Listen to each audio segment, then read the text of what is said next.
Assalamualaikum warahmatullahi wabarakatuh. Perkenalkan kami dari kelompok 7 yang akan menjelaskan tentang manajemen likuiditas. Kami terdiri dari 3 orang. Yang pertama yaitu Mbak Khofifatul Fajiyah dengan NPM 290. Yang kedua yaitu Ahmad Afiq Salwa dengan NPM 435. Yang ketiga yaitu saya Muhammad Yuhdiato Ila dengan NPM 453. Manajemen likuiditas. Sumber permintaan dan penawaran likuiditas. Permintaan adalah suatu proses dalam meminta suatu barang atau jasa yang akan dibeli pada waktu tertentu.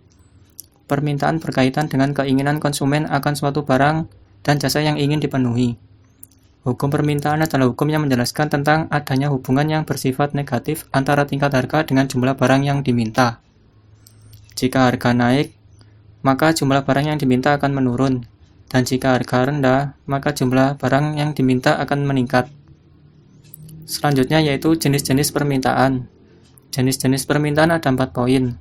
Yang pertama yaitu permintaan berdasarkan daya beli konsumen. Yang kedua yaitu permintaan potensial. Yang ketiga yaitu permintaan efektif. Yang keempat yaitu permintaan absolut. Selanjutnya manajemen rasio likuiditas. Risiko menjadi suatu bagian yang tidak dapat dipisahkan dalam sebuah aspek apapun. Apabila terjadi sebuah risiko, maka hal tersebut akan terjadi dan tidak dapat dihindari meskipun dilakukan upaya sekeras mungkin untuk menghilangkan risiko tersebut. Selanjutnya akan dijelaskan oleh teman saya. Cara mengurangi resiko likuiditas. Yang pertama, identifikasi kesenjangan likuiditas. Tentu perlu mengidentifikasi kesenjangan antara aktiva lancar dengan kewajiban lancar, serta cara dalam mengantisipasinya. Mengidentifikasi situasi yang menyebabkan hal tersebut juga sangat penting untuk dilakukan. Tujuan hal tersebut agar dapat mengambil langkah yang mengisi ketertinggalan tingkat aktiva lancar. Yang kedua, melakukan mekanisme yang jelas dan terarah. Yang perlu dilakukan adalah merancang sebuah sistem mekanisme yang jelas kepada pemilik usaha dan juga tim keuangan. Selain itu, penjelas dengan mekanisme teknis maupun non-teknis yang jelas agar pada saat melakukan teknis tersebut memiliki tolak ukur yang pasti pada sebuah perusahaan. Yang ketiga, tingkatkan cadangan kas atau setara kas. Dalam hal likuiditas, sifat kas atau setara kas yang sangat liquid tentu sangat mempengaruhi sebuah perusahaan, sebab tingkat untuk menyelesaikan kewajiban lebih cepat tanpa harus proses likuiditas. Maka peningkatan keduanya menjadi salah satu opsi dalam memperbaiki resiko likuiditas perusahaan. Selanjutnya, alternatif dalam manajemen likuiditas. Alternatif yang pertama, bank mempunyai cadangan likuiditas sebesar 20.000 dan ketentuan cadangan likuiditas wajib minimum adalah 10%. Neraca awal bank adalah seperti pada tabel di bawah ini. Likuiditas wajib minimum yang harus dipertahankan Bank A berdasarkan posisi neraca tersebut adalah 10% kali 100.000 sama dengan 10.000. Karena Bank A memiliki cadangan 20.000, maka bank mempunyai kelebihan likuiditas sebesar 10.000. Alternatif yang kedua, jika pada Bank A terjadi penarikan dana sebesar 10.000, maka neraca bank akan menjadi seperti pada tabel di bawah ini.